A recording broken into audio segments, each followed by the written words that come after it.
Hello generous people, welcome and welcome back to my channel. तो आज की video में I am gonna share my experience कि जैसे कूडो की फ़ाइट हुई थी, तो उससे जो मेरी मैंने इतने टाइम तक फ़ाइट की है, उससे मुझे क्या एक्सपीरियंस मिला है। सेकेंडली, मैंने जो 2 दिन थे मेले के, उस टाइम क्या किया था। तो ये story time plus sharing my experience हो जाएगा। So let's get started. तो देखो, एक तो मैं गई थी अपनी अकेडमी के थ्रू, तो मैं 24 घंटे फ़ोन पे व्लॉग नहीं बना सकती थी उस दिन फ़ाइट के दिन, जिस वजह से मैंने प्रॉपर व्लॉग नहीं बनाया। दूसरा, मेरे फ़ोन में बैटरी भी नहीं थी। सो या तो सबसे पहली बात मैं अपने एक्सपीरियंस के थ्रू बताना चाहती हूँ कि जब भी तुम्हें लगे, मतलब ये तुम ऑप्शन में ले सकते हो कि जब भी तुम्हें कोई भी एंग्जायटी टाइप हो, थोड़ा-सा डर वगैरह लगे कि तुम्हारी कोई भी फ़ाइट है, फर्स्ट एग्ज़ाम है। मैं तो स्पेशली ये ज़रूर करती हूँ कि जब भी मेरी कोई फ़ाइट होती है, कोई मेरा पेपर होता है जिसके लिए मुझे डर लग रहा होता है, थोड़ा-सा तो होता है यार अजीब-सा, उसके लिए सबसे पहले एक रिलीजियस प्लेस जहाँ पे तुम्हें पीस मिलती हो, वहाँ चले जाओ। फॉर मी, मैं मन्नत वगैरह के साथ मंदिर में गई थी। मैं यहाँ कहीं वीडियो डाल दूँगी, ठीक है? क्योंकि मैंने छोटे-छोटे क्लिप्स लिए हैं उस हिसाब से। तो मैं गई थी दुर्गा माता के मंदिर, जहाँ पे हमने शिवलिंग में पानी वगैरह चढ़ाया, और वहाँ जाके सीरियसली मुझे इतना ज़्यादा अच्छा लगा। मतलब मेरा जो 100% पे डर पहुँच गया था, वो बहुत ज़्यादा कम हो गया था, और मैं ऐसी थी कि अब देखा जाएगा जो भी होगा। सेकेंडली, अब है माइंडसेट। तो कभी भी अपने माइंड में पूरा प्लानिंग करके मत जाओ कि ऐसा ही होगा, क्योंकि जो भी तुम्हारे फाइट वगैरह होता है ना, एग्ज़ाम वगैरह, वो तुम्हें बता के नहीं होता है कि यही क्वेश्चन आएंगे पर्टिकुलरली। तो मतलब मान लो किसी सब्जेक्ट के थ्रू, अगर साइंस के किसी चैप्टर के थ्रू आने हैं, तो वो 1-2 क्वेश्चन नहीं बताए जाएँगे कि यही आएँगे और कोई नहीं आएगा।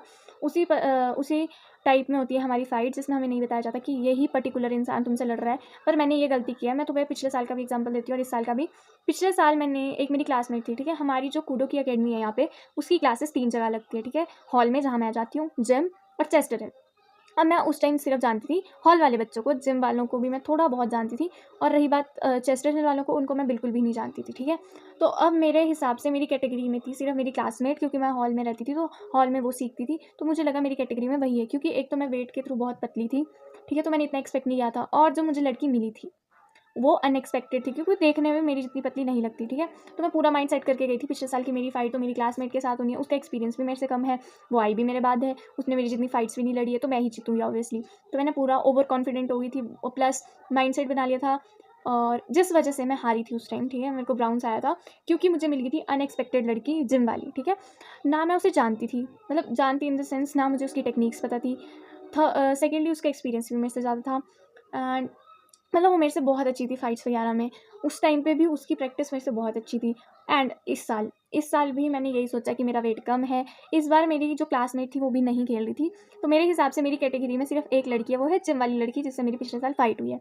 तो मैंने आधे से ज़्यादा महीना यही सोच के निकाल लिया कि मेरी फाइट तो उसी के साथ होएगी, मेरे को उसी के साथ लड़ना है। प्लस जिन्होंने हमारी फाइट देखी थी, उनमें से जो मतलब मेरे सीनियर्स वगैरह थे, भैया वगैरह थे, उन सब ने मेरे को बहुत सारी टेक्निक्स बताई कि तू उसको ऐसे हरा सकती है, तेरी उसी से होएगी तो तू उसको ऐसे हरा सकती है। क्योंकि जो देखता है उसे पता होता है कि सामने वाले की क्या वीकनेसेस हैं, उसे कैसे हराया जा सकता है, क्या टेक्निक्स यूज़ की जा सकती हैं। तो मुझे बहुत सारा मेरा माइंड सेट कर दिया था, ठीक है? अब मैं ये थी कि हाँ, मैं उससे लड़ लूँगी। मैंने पूरा माइंड सेट कर लिया था कि मेरी फाइट उसके साथ ही होएगी। इवन मैंने स्नैपचैट पे मतलब अपने दोस्तों तक को उसकी स्नैप बना के भेज दी थी कि मेरी फाइट इसी के साथ है, ये है मेरी ओपोनेंट। और जो वो जिम वाली लड़की थी, ठीक है? तो अब वहाँ जब मैं पहुँची क्लास में, तो मैंने मृदुल से वहाँ पे मेरी गुत्त वगैरह हुई, ठीक है? उसकी मैं भी वो डाल दूँगी। पीहू से मैंने गुत्त करवाई, क्योंकि मैं पोनीटेल में गई थी। और वहाँ जाके मैंने उसका जो भाई था उससे पूछा कि तेरी बहन आ गई? उसने बोला हाँ। मैं कहा बुला के ला। फिर वो आई, देन मुझे जब हमने कैटेगरी पूछी, सेम वेट है, मेरा 1 केजी बल्कि कम हुआ था, और उसका भी 1 केजी कम हुआ। तो फिर मुझे वहाँ पे पता चला कि 2 और जिम में नई लड़कियाँ आई हैं, जो मेरी ही कैटेगरी की है। बस जिनमें से एक थी, उसका जो एज थी वो कम थी, जिस वज़ह से, क्योंकि कूडो में ऐसा होता है कि रूल्स होते हैं, तो रूल्स के हिसाब से वो हमारे साथ नहीं लड़ सकती थी, क्योंकि उसको फेस पे पंचेज़ अलाउड नहीं थे। तो इसलिए वो तो अलग होगी, उसकी फाइट अलग होगी। बाकी बचे हम 3। यार, मक्खियाँ आ गई आज। हाँ, बचे 3। तो 3 में से एक जिम वाली थी, एक थी एक और जिम वाली, ठीक है? एक जिसके साथ मैंने सोचा था, और एक एक्स्ट्रा। तो जो एक्स्ट्रा थी वो नहीं आई थी। तो मेरे को लगा उसका एक्सपीरियंस इतना ज़्यादा नहीं होगा, और हम तीनों में से पहले 2 की फाइट होगी, इसमें से जो जीतेगा उसकी तीसरे से। तो मैं पूरा माइंड सेट करके चल रही हूँ कि आज तो अच्छे से लड़ना है, इसको हराना है। देन सडनली क्या होता है, उन दोनों की फाइट होती है, उसमें से वो जो जिम वाली एक्सपीरियंस लड़की थी, जिसने मुझे हराया था, उसने उसको भी हरा दिया ऑब्वियसली। देन उसके बाद थोड़ी देर बाद मेरा नाम याद आता है मन्नत राणा। मैं यहाँ कहीं उसकी पिक डाल दूँगी, जिसकी मैं घर गई थी पिछले दिन लोगोस वगैरह एक्सचेंज करने के लिए। हमने एक्सपेक्टेड ही नहीं था, हमारा वेट में बहुत ज़्यादा डिफ़रेंस था। अब मैं बताती हूँ ये क्यों हुआ। सबसे पहली बात, एक तो उसका जो एज था, जो एक्सपीरियंस लड़की थी जिम वाली, उसकी अभी एज थी 15। जो 16 के होते हैं या 16 से अबव होते हैं, उन लोगों की बनती है पीआई, ठीक है? तो मेरी और मन्नत की बनी थी पीआई, क्योंकि मैं मई में हो गई थी 16 की पूरी। एंड जो जिम वाली लड़की थी उसकी नहीं हुई थी, मन्नत की भी हो गई थी। देन उसके बाद दीपाली दीदी की भी थी, मतलब बहुत सी और लड़कियां भी थी जिनकी पीआई बनी थी। तो सबसे नीचे मैं थी, मेरे ऊपर मन्नत थी, फिर एक और दीदी, फिर एक और लड़की थी, ठीक है। तो मेरी उन लोगों ने मन्नत के साथ करवाई। और मैं ऐसी थी जब वहाँ पे अनाउंसमेंट हुई, इवन कि मैं जहाँ पे जो जजेस बैठे थे, जो अनाउंसमेंट कर रहे थे, उन लोगों से जाके पूछी हूँ कि मेरा नाम लिया गया मन्नत के साथ, और वो ऐसे थी कि हाँ। फिर मैं अपने सर के पास भी जा रही हूँ क्योंकि मुझे बिलीव ही नहीं हो रहा, क्योंकि मैंने माइंड सेट किया था कि मेरी तो उसी के साथ होएगी, मैं तो उसी के साथ लड़ूंगी, जिम वाली लड़की के साथ, मेरा तो दिमाग पूरा उसके साथ है। मैंने तो वही टेक्निक सीखी है जिससे मैं उससे हरा सकती हूँ, जो उसकी वीकनेसेस है, जिसके थ्रू मैं उसे हरा पाऊंगी, ठीक है। तो मेरा पूरा दिमाग हिल चुका है कि इसके साथ कैसे लड़ूंगी। अब जो हमारी मन्नत है वो 5 बार नेशनल गोल्ड मेडलिस्ट है अपनी कैटेगरी में। अब तुम सोचो मैं उसके साथ कैसे लड़ूंगी। मैं एक सिल्वर मेडलिस्ट हूँ, नेशनल सिल्वर मेडलिस्ट, तो अपनी कैटेगरी में, और वो गोल्ड मेडलिस्ट है 5 बार, मैं 1 बार सिल्वर मेडलिस्ट हूँ। और मैं ऐसी हूँ कि मैं तो नहीं लड़ पाऊंगी, मेरे को वहाँ किट बना रहे हैं और मैं ऐसे रोने, मैं लिटरली वहाँ पे ऐसे रोने जैसी शक्ल लेके कि मैं नहीं लड़ सकती इसके साथ, मुझे नहीं लड़ना, मैं पहले गिव अप कर देती हूँ, लड़ने का कोई फ़ायदा नहीं है, ये बहुत अच्छा लड़ती है। और मैं सर से जाके बोल रही हूँ कि सर ऐसे कैसे इसके साथ कैसे हो सकती है मेरी फाइट, इसका तो वेट ही बहुत ज़्यादा डिफरेंट है।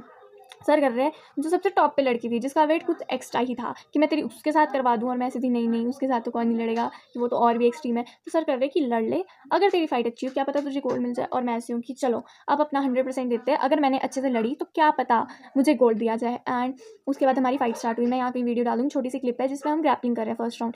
तो पहले हमारा फर्स्ट राउंड स्टार्ट हुआ जिसमें उसने मुझे फॉल दिया, यहाँ कहीं वीडियो डालूंगी, ठीक है। और वो मुझे पूरा कोशिश कर रही है आम बार लगाने की, पूरी फ्रेंडली हो गई क्योंकि ऑब्वियसली वो मेरी दोस्त है।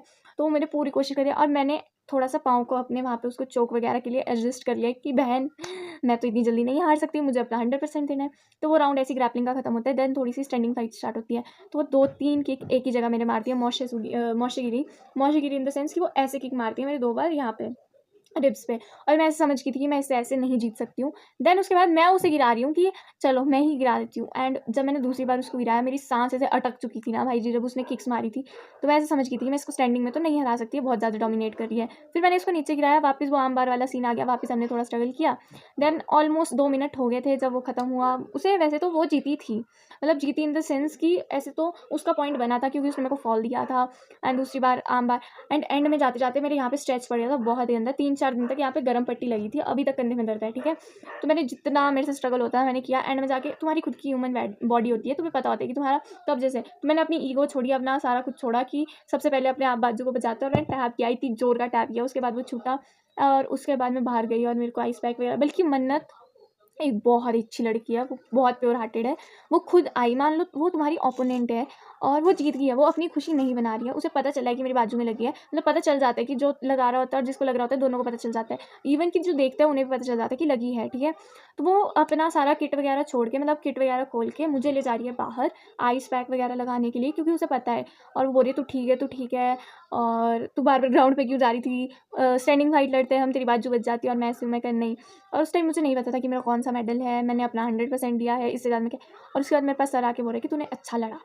मेरे लिए वही काफ़ी था। आज तक मेरी इतनी, मतलब सर तो तब भी करते थे, जो दिव्यांश भैया वगैरह थे, मतलब जो सीनियर वगैरह थे, जो मेरी कभी तारीफ़ नहीं करते थे, वो इवन ये बोल के गई तूने अच्छी फाइट लड़ी, तूने अच्छा स्ट्रगल किया। क्योंकि मन्नत एक, जैसे मैंने पहले बोला, 5 बार गोल्ड ला चुकी है, ठीक है। अपनी कैटेगरी में नेशनल में 5 बार गोल्ड है उसका। तो उसके साथ स्ट्रगल करना मेरे लिए बहुत डिफ़िकल्ट था। तो सर ने बोला कि तेरा गोल्ड ही होगा क्योंकि तेरी कैटेगरी में वैसे भी कोई नहीं था, मुझे बाय मिलनी थी। पर एक फ़ाइट करवाना ज़रूरी था, इसलिए उसके साथ हुई थी। सो या तो मेरा गोल्ड आया उस टाइम, और मैं इतनी खुश थी कि मेरी इतनी, मतलब हुई। मैं खुद मानती हूँ कि इस बार मेरी प्रैक्टिस हुई थी और मैं चाहती थी कि इस बार मैं जीतूँ, इस बार गोल्ड जीतूँ। क्योंकि इस बार मैंने सही में बहुत प्रैक्टिस की थी। इवन दो कि मेरे जो भैया वगैरह थे वो बोल रहे थे कि कोई प्रैक्टिस नहीं की है, प्रैक्टिस किया कर, अच्छी फाइट नहीं थी। बट बहुत से लोगों ने मेरी इस बार तारीफ़ की कि अच्छी फाइट लड़ी, अच्छा किया, बहुत अच्छे से स्ट्रगल किया। मतलब उसके सामने नहीं टिक पाते। उसके सामने इवन जो हमारी कनिष्का बिल्ली मास्क वाली लड़की है, वो तक हार गई थी पिछले साल, और मैं ऐसी थी कि चलो कुछ तो अच्छा हुआ, थोड़ा तो लड़ी। फिर कुछ दिन तक बाजू में ऐसी दर्द रही थी, उस वजह से वीडियो नहीं बन रही थी। सेकेंडली हमारा स्कूल का थोड़ा चल रहा था एक्ट वगैरह, जो कि हुआ भी नहीं है। देन उसके बाद हम आते हैं थर्ड डे पे, जो लास्ट डे था मेले का। तो जिस दिन मेरी फ़ाइट ख़त्म हुई, ठीक है, तो मैंने पापा को कॉल किया पहले कि ऐसा ऐसा, पर मेरा गोल्ड ही बता रहे हैं, ठीक है। तो पापा ने बोला कि लगती तो रहती है। जब मैंने उनको बोला कि मेरे हाथ में लगी, तो उनका ये था कि लगती रहती है। सबसे पहले पापा ने नहीं चखा था, मम्मी ने चखा था, पापा बिजी आ रहे थे। तो मैंने मम्मी को कॉल किया था, तो मम्मी करते कि चल ठीक है, जीत गई, अच्छी बात है, मतलब लड़ लिया तूने, अच्छी बात है, ज़्यादा तो नहीं लगी। मैं ऐसी थी, मैं कहा नहीं नहीं ज़्यादा नहीं है, थोड़ा सा स्ट्रेच पड़ा है, क्योंकि मेरे को खुद को पता चल गया था कि मैंने टाइमली क्विट नहीं किया था, जिस वजह से मुझे स्ट्रेच पड़ा है। देन उसके बाद पापा को कॉल किया, पापा कहते हैं बढ़िया हो, तुम्हें लगनी भी चाहिए, तभी तुम्हें समझ आएगा प्रैक्टिस कितनी इंपॉर्टेंट है। मतलब पापा ऐसे थे कि बहुत अच्छा हो तुझे लगी, और मैं ऐसी थी, मैं कहा आप मेरे पापा हो, आप मुझे ऐसा बोल रहे हो। पर सही था, क्योंकि उससे हमें थोड़ा मोटिवेट और मिलता है कि अगली बार अच्छी ज़्यादा प्रैक्टिस करेंगे तो हम और अच्छा कर पाएंगे। देन मैंने शाम को मेरी दोस्त को फ़ोन किया, और मैंने बहुत लोगों को फ़ोन किया था, जो बल्कि मेरे को 2 लोगों ने प्रॉमिस किया था कि वो मेरी फ़ाइट देखने आएँगे, पर नहीं आए थे। और मैं अभी उनका नाम नहीं लूँगी, आज तो एक का बर्थडे भी उनमें से, ठीक है, दीदी का। तो हाँ, वो दोनों नहीं आए थे, मैं उन दोनों को कॉल किया कि ऐसा-ऐसा है, एक आया भी था उनमें से, लेट आए थे, ठीक है। तो फिर उसके अगले दिन मतलब मैंने रात को अपनी बेस्ट फ्रेंड को कॉल किया, मैंने उसको बताया कि ऐसा-ऐसा हुआ, वो मुझे कॉन्ग्रेचुलेट कर रही है। फिर उसने बोला कि यार कल लास्ट मेला है, और हम दोनों मतलब मेले में नहीं गए थे, दोनों यहीं घूमे थे, क्योंकि उससे एक दिन पहले मैं मन्नत के घर थी, दूसरे दिन मेरी फ़ाइट थी, वो भी घर पे ही थी, उसने सिर्फ झांकी देखी थी, क्योंकि उसका मार्केट के बीच जैसे में है घर, ठीक है। तो नेक्स्ट डे हमने प्लान बनाया कि हम मेले में जाएँगे।